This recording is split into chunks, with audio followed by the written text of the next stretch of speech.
For many decades, Pentridge was known for all the wrong reasons, housing some of the country's most terrifying criminals. This was a place you most definitely wanted to avoid. Fast forward to today, and it is attracting a clientele of a very different type.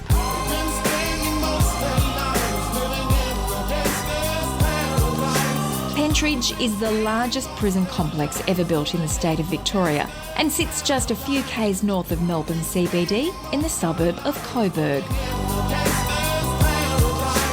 This heritage-listed prison has been transformed into a dining and entertainment precinct. As well as shops and restaurants, there's 2 accommodation options: the Adina, a modern multi-storey hotel, and the Interlude, built into the old prison buildings of what was formerly known as B Division. The Interlude has 19 converted suites that are warm, inviting and ultra-luxurious, a complete contrast to its original purpose. Now, this is somewhere that I would be happy to serve a sentence.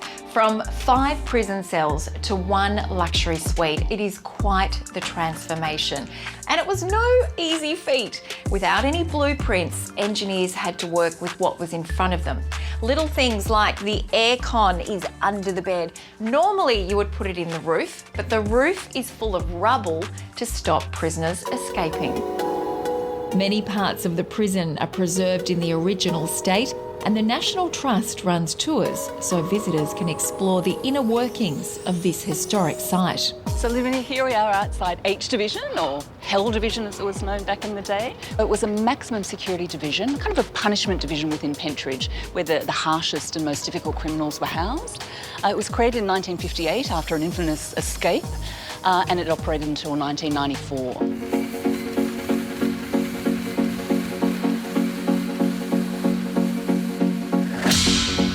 This has a very creepy vibe to it. It does, yeah. So there are 39 cells in each division, and they're on 2 tiers. You call them tiers in a prison. And this is where the hardest prisoners were housed.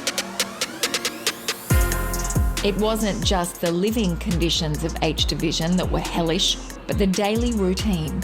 So here we are in one of the labour yards, which were the rock-breaking yards.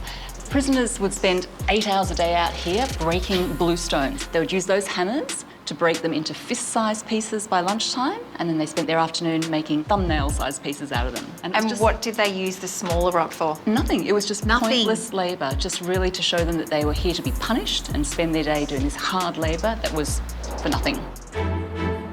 This is a very small kitchen. It is. It's called a scullery in prison lingo. What kind of food were they eating? Not very appetising. So they would have spent 8 hours a day breaking rocks out in the yards, and then they'd have just a really cheap stew generally for breakfast, usually porridge. So whatever was cheapest and easiest, yeah. These days, the prison's mess hall has been converted into a very swish destination restaurant.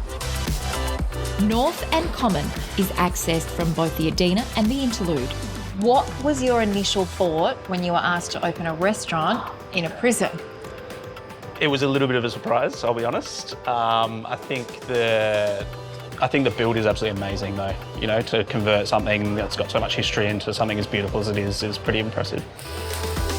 We're sort of very much focused on local producers and farms.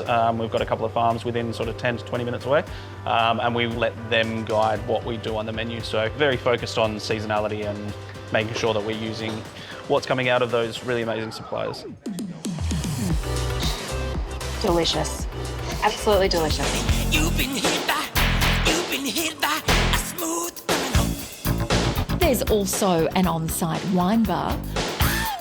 And strictly for Interlude guests, there's a subterranean pool by appointment only, making this a stay to remember.